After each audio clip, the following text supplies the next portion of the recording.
Budget ఉండే మనకి, అటువంటిది 7.5 లక్షల కోట్ల అప్పు.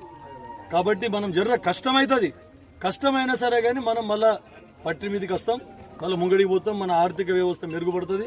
టీఆర్ఎస్ వాళ్ళు మాట్లాడితే ఇక మనము వాళ్ళు ఇన్ని మన ముంగడికి పోయి అరే 2 లక్షల రుణమాఫీ అయింది, రోడ్ల మీద ధర్నా చేస్తున్నారు మొన్న ఆ భూపాల్ రెడ్డి. సరిగా ఏం చెప్పాలి చెప్పు, రుణమాఫీ చేసుకున్నారు కాంగ్రెస్ 2 లక్షలు, మళ్ళీ వాళ్ళ సరిగా జెండా పట్టుకొని మళ్ళీ ధర్నా అయినోళ్ళే చేస్తున్నారు.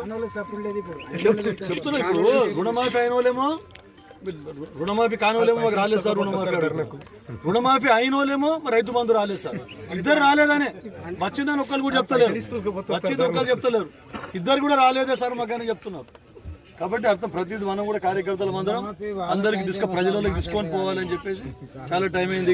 సరే ఇది ఎన్ని రోజుల్లో పూర్తి చేస్తారు, ఎన్ని కోట్లది, ఎన్ని కిలోమీటర్లు? అది 2.70 లక్షల రూపాయలు. అదే సార్.